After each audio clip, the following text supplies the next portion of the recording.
سردیوں میں ایسی غذائیں استعمال کی جائیں جو آپ کو طاقت فراہم کریں، جو آپ کو انرجی فراہم کریں، یعنی کہ حرارت دیں ذرا سی، کیونکہ ہائپوتھرمیا سردیوں میں زیادہ ہوتا ہے۔ ہائپوتھرمیا کیا ہے کہ ہمارا جسم، اس کا درجہ حرارت ہماری کمزوری اور دیگر وجوہات کی بنا پر کم ہو جاتا ہے، اور یہ سردیوں میں ہونا انتہائی خطرناک ہے۔ اسی لیے سردیوں میں جیسے ہم نے ابھی تذکرہ کیا کہ کشت شیریں کا استعمال اگر ریگولر کیا جائے، اس کے علاوہ کھجوریں، کشمش کی صبح نبیذ بنا کے پی جائے، کھجوروں کی نبیذ بنا کر پی جائے، یہ سب ہمارے جسم کے درجہ حرارت کو مینٹین رکھتے ہیں سردیوں کے دنوں میں۔ خاص طور سے وہ لوگ جنہیں آؤٹ ڈور کام کرنا ہوتا ہے، اور کراچی میں تو اتنی شدید سردی نہیں ہے، لیکن باقی پاکستان شدید سردی کا شکار ہے، تو ایسے لوگوں کو یہ لازم ہے کہ وہ اپنے ان چیزوں کا خیال رکھیں۔ ایک تو اپنے ڈریس کا خیال رکھیں۔ سردیوں میں سرد ہوا جب کان کے ذریعے جسم میں داخل ہوتی ہے تو سردی کے احساس میں اور سردی کے شکایات میں اضافہ ہو جاتا ہے۔ اگر آپ باہر جا رہے ہیں تو کان میں کوئی کاٹن یا کوئی روئی وغیرہ لگائی جا سکتی ہے، اس خاص وہ بڈز آتے ہیں بنے ہوئے جو کان میں لگانے کے ہوتے ہیں، وہ لگائے جا سکتے ہیں تاکہ کان کو محفوظ کیا جائے۔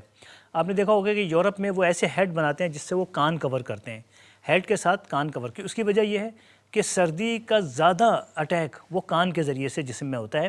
پروفیسر فان گاٹ ہیں آسٹریا کے، وہ اس بارے میں سردیوں کے حوالے سے لیکچر دیا کرتے تھے کہ سردیوں میں آپ اپنے کان کو بچا لیں، اپنے سر اور کان کو بچا لیں، آپ کو سردی کچھ نہیں کہے گی، کیونکہ آسٹریا یورپ کا سب سے بڑا گلیشیئر بھی وہیں پر ہے، اس لیے آسٹریا میں درجہ حرارت بھی بہت کم ہوتا ہے، -20 تک وہاں درجہ حرارت رہتا ہے۔ تو ایک تو یہ کہ کان کی حفاظت کرنی ہے، سر کی حفاظت کرنی ہے، اچھا ڈریس وغیرہ پہن کر جانا ہے۔ اس کے ساتھ ساتھ صبح کا ناشتہ جلدی کرنا ہے۔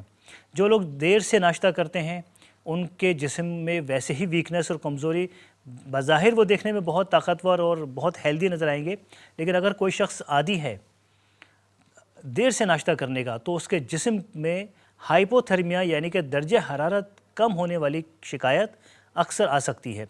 لہٰذا جلد سے جلد ناشتہ کیا جائے۔ ناشتے میں کھجوریں، منقع اور بادام اور یہ نٹس وغیرہ، یہ جتنے بھی ڈرائی فروٹس ہیں، خشک میوہ جات ہیں، یہ ہم سردیوں میں ناشتے میں استعمال کریں گے تو سارا دن کے لیے ہمیں توانائی مہیا ہوتی ہے۔ اور اگر وہ جلدی ناشتہ کر لیا جائے، جلدی سے مراد یہ ہے کہ ہم 30 منٹ کے اندر ناشتہ کر لیں۔ ایک کالر ہمارے ساتھ ہیں۔ السلام علیکم۔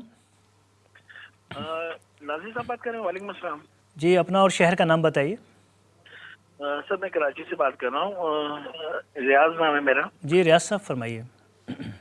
سر یہ سردیوں کے حوالے سے تو میں اس سے معلوم کرنا تھا کہ سردیوں میں بھی مطلب لوگوں کو ٹھنڈ لگتی ہے جیسے، لیکن میرے ہاتھ پسینہ آتا ہے، پتہ نہیں کیا وجہ ہے۔ میں اس کے لیے کچھ دوا وغیرہ بھی مختلف کھائی ہیں میں نے، لیکن ہاتھوں میں میرے پسینہ آتا ہے سردیوں میں بھی۔ عموماً لوگ سردیوں میں اس طرح کی چیز نہیں ہوتی، لیکن میرے ہاتھوں میں پسینہ آتا ہے، اس کی وجہ سمجھ میں نہیں آئی ابھی تک۔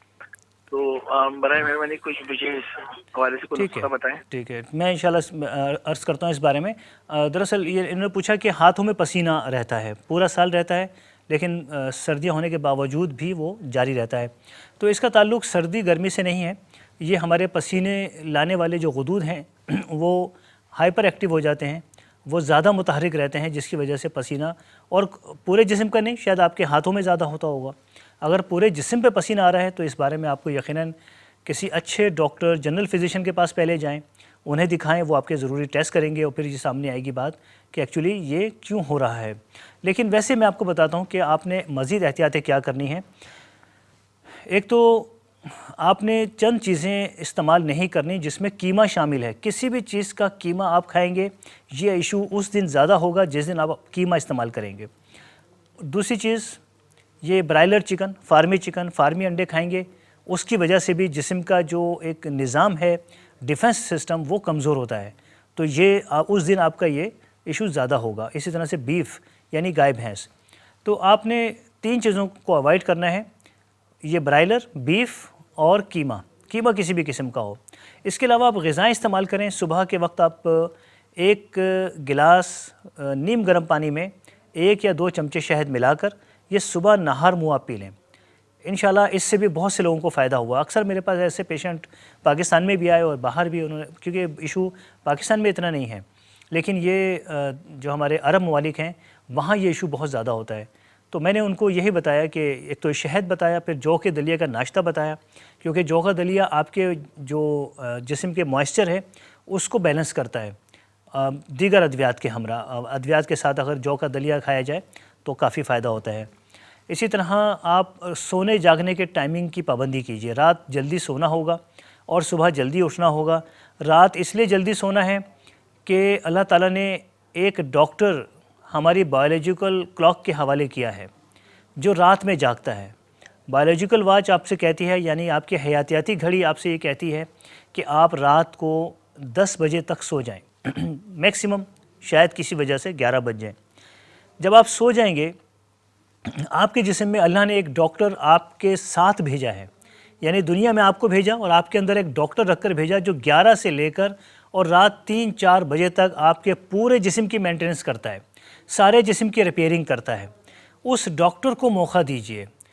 اور اس کے پاس لیور میں ایسا اسٹور موجود ہے کہ جو 500 سے زائد ادویات اپنے پاس رکھتا ہے. اگر اس ڈاکٹر کو جس دوا کی ضرورت ہوگی وہ ہمارے جسم سے لے گا اور ہماری ریپیئرنگ کرے گا، ہماری مینٹیننس کرے گا. پہلے تو اس کو موقع دیں.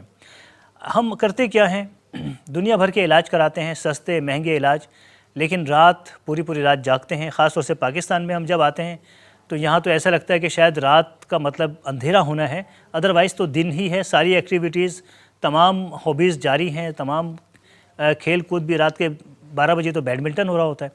تو یہاں آ کر لگتا ہے کہ یہاں کوئی دن اور رات کا کوئی فرق نہیں ہے، اندھیرا اور اجالے کا شاید کوئی فرق ہے. جس کو ہم رات کہتے ہیں اس کو دن کہتے ہیں.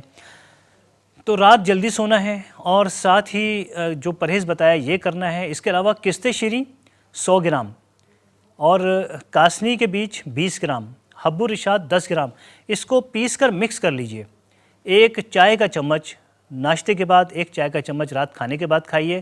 آپ کے پسینہ آنے والا جو ایشو ہے یہ انشاءاللہ ختم ہوگا، لیکن اپنے ڈاکٹر سے رابطے میں رہیے گا. تو ناظرین، ہم بات کر رہے تھے سردیوں میں ہونے والے امراض. سردیوں میں ایک اور مرض بھی ہو جایا کرتا ہے، وہ ہے پائلز، بواسیر. اس کی ایک وجہ یہ ہے، لوگ کہتے ہیں کہ گرمیوں میں ہونا چاہیے کہ گرمی ہے اور اس کی وجہ سے بلڈ آتا ہے، پھر تو ٹھیک ہے، لیکن یہ سردیوں میں کیوں ہو رہا ہے؟ دراصل سردیوں میں باہر کے ماحول میں تو سردی ہے، ٹھنڈ ہے، اس کے برخلاف ہمارے جسم کا جو ٹیمپریچر اندر کا ہے وہ ایک ہیٹ اپ، یعنی کہ حرارت کی طرف مائل ہے. ہمارے جسم کے اندر اتنی حرارت مہیا کی جا رہی ہے تاکہ باہر کی سردی کا مقابلہ کیا جا سکے. یہ چیز نقصان پہنچاتی ہے. پروفیسر فون گوڈ کہتے تھے کہ ہمارے یورپ میں یہ پائلز بہت زیادہ کیوں ہیں؟ کیونکہ 8 مہینے شدید سردی ہوتی ہے، -10 -20 رہتا ہے. تو اس کے نتیجے میں ہمارے جسم کا جو ریئیکشن ہے وہ حرارت کی طرف مائل ہوتا ہے اور وہ پھر پائلز کو اضافہ کرتا ہے. پائلز کے یہاں تک کہ بلیڈنگ بھی زیادہ ہوتی ہے. تو وہاں پر یہ اسے اورزو کہتے ہیں یورپ میں، یا بارلے بھی ہم کہتے ہیں، انگلش میں بارلے بھی کہتے ہیں. جو کو بہت زیادہ استعمال کیا جاتا ہے. جو آپ کے جسم کو نہ تو درجہ حرارت کم ہونے دے گا نہ زیادہ ہونے دے گا، یہ نیوٹرل کرے گا، معتدل کرے گا آپ کے جسم کے درجہ حرارت کو. تو جو کا استعمال کیا جائے اور ناشتے میں کیا جائے، ایک بار شام میں کر لیا جائے تو پائل سے شکایت بھی دور ہوتی ہے. ساتھ ہی انجیر، 3 انجیر رات کو بھگو دیں، صبح اٹھ کے نہار منہ کھا لیں. یہ آپ کے جسم کے درجہ حرارت کو بھی معتدل کرے گی اور پائلز یعنی بواسیر اور قبض وغیرہ کی شکایت کو بھی یہ ختم کرتی ہے.